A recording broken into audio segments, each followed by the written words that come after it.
प्रभुं प्राणनादं विभुं विश्वनादं जगन्नाथनादं सदानन्दभाजम् भवद्भव्यभूतेश्वरं भूतनादं शिवं शङ्करं शम्भुमीशानमीडे गलेरुण्डमालं तनौ सर्पजालं महाकालकालं गणेशादिपालम् जटाजूटगङ्गोत्तरं गैर्विशालं शिवं शङ्करं शम्भुमीशानमीडे मुदामाकरं मण्डनं मण्डयन्तं महामण्डलं भस्मभूषाधरन्तम् अनादिं ह्यपारं महामोहमारं शिवं शङ्करं शम्भुमीशानमीडे वटाधो निवासं महाटाटहासं महापापनाशं सदा सुप्रकाशम् गिरीशं गणेशं सुरेशं महेशं शिवं शङ्करं शम्भुमीशानमीडे गिरीन्द्रात्मजा सङ्गृहीतार्धदेहं गिरौ संस्थितं सर्वदा पन्नगेहम् परब्रह्म ब्रह्मादिभिर्वन्द्यमानं शिवं शङ्करं शम्भुमीशानमीडे कपालं त्रिशूलं कराभ्यां दधानं पदाम्भोजनं रायकामं ददानम् बलिवर्धयानं सुरानं प्रदानं शिवं शङ्करं शम्भुमीशानमीडे शरच्चन्द्रगात्रं गणानन्दपात्रं त्रिनेत्रं पवित्रं धनेशस्य मित्रम् अपर्णाकलत्रं सदा सच्चरित्रं शिवं शङ्करं शम्भुमीशानमीडे हरं सर्पहारं चिदाभूविहारं भवं वेदसारं सदा निर्विकारम् श्मशाने वसन्तं मनोजं दहन्तं शिवं शङ्करं शम्भुमीशानमीडे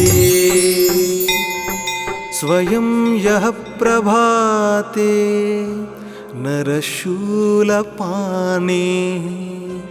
पठे स्तोत्ररत्नं द्विहा प्राप्य रत्नम् सुपुत्रं सुधान्यं सुमित्रं कलत्रं विचित्रैः समाराध्य मोक्षं प्रयाति।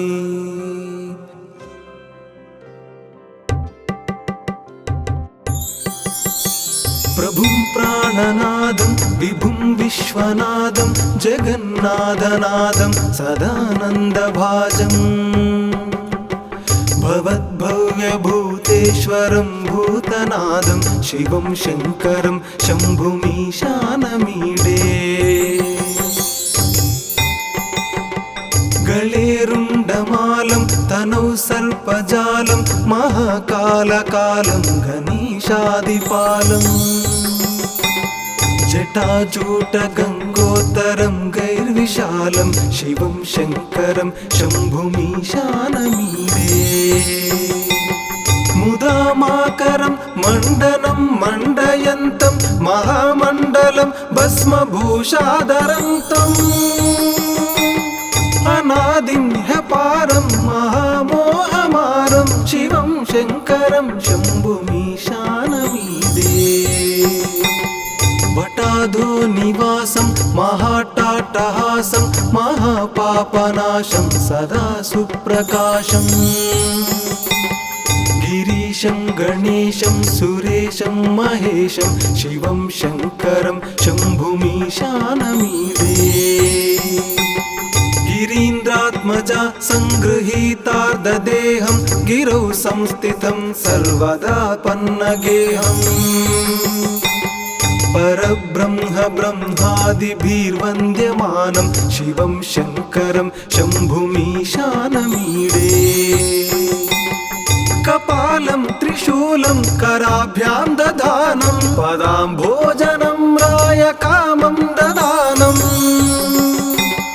बलिवर्धयानं सुरानं प्रदानं शिवं शङ्करं शम्भुमीशानमीडे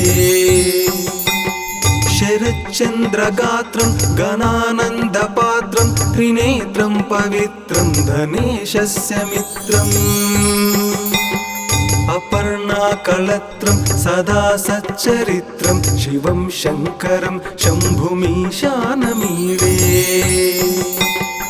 हरं सर्पहारं चिदाभूविहारं भवं वेदसारं सदा निर्विकारम्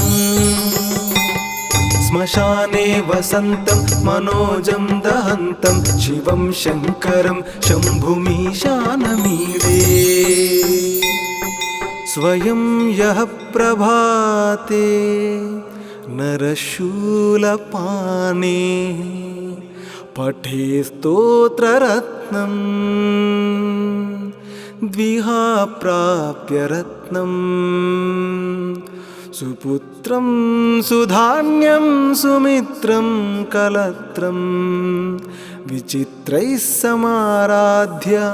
मोक्षं प्रयाति।